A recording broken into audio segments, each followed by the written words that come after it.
Okay, what we got here is the Beretta PX4 Storm. This particular one is in 45 ACP. This one is the F model.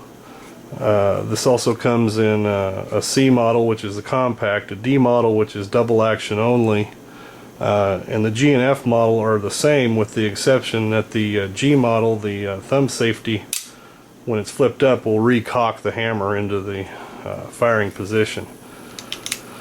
We'll start off, we'll show you that this is unloaded, there's no magazine in it, the chamber is clear. This is one of the easiest to field strip weapons that I've run into so far. It has breakdown levers on both sides. You simply pull those down, the barrel moves forward a bit, you kick it off of there. Use a central block with a rolling barrel. To take that apart, you just pop the central block out, recoil spring comes off. Now, from the factory, this came with a plastic guide rod. I have seen another YouTuber that had a stainless steel guide rod in his. The way the barrel works, you can see that it just rolls in place. This is the locked position. The unlocked position allows the barrel to slide forward. Take the barrel out, you just pop it out once it's rolled into the unlocked position. Reassembly is fairly simple again. Put the barrel back in,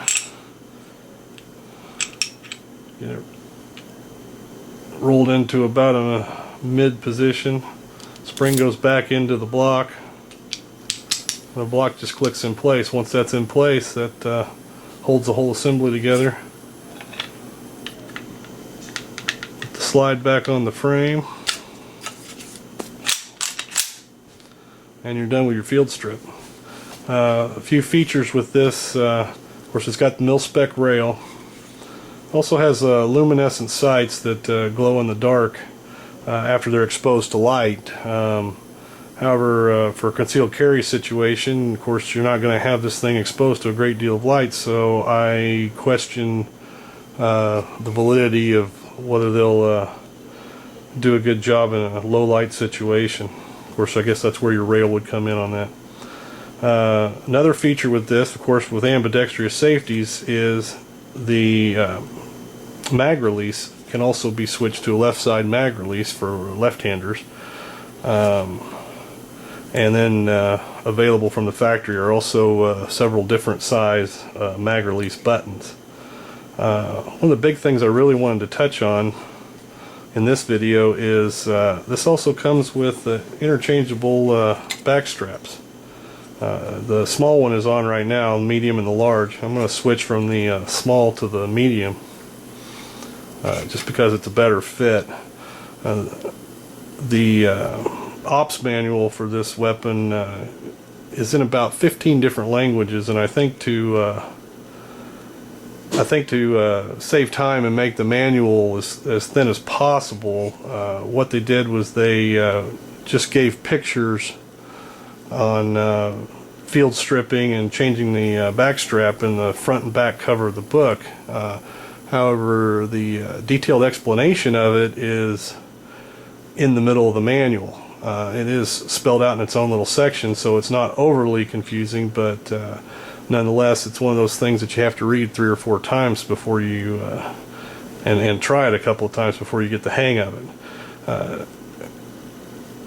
What the manual will tell you to do is pull the retaining wire out, which is just simply there's a notch in there for you to do that. You just pry that up, and then once you got it clear, you just pull it on out. Now, one of the things to note is this thing does have a slight bend to it, and that will go toward the muzzle. Once that pin is clear, you just insert a small screwdriver in between the frame and the grip housing and pry it up, and that is specified to do that way in the manual. You'll notice it's got some lugs that are actually what lock it in, and then the ring just keeps it from being pried off. So once you've got the one you're wanting to remove off, just simply take the one you're wanting to replace, pop it into place, put your retaining wire in, and seat it back to where it's flush, and that locks the backstrap into place. Like I say, this particular one is 45 ACP. It's also available in 9mm and 40 Smith & Wesson. I don't have a lot of rounds through this weapon. It's a fairly new weapon, so as far as reliability goes, I can't give you a lot of information on that. But that's the Beretta PX4 Storm and how to replace the backstrap if you were curious to do so on your own. Thank you. Talk to you later. Have a good day.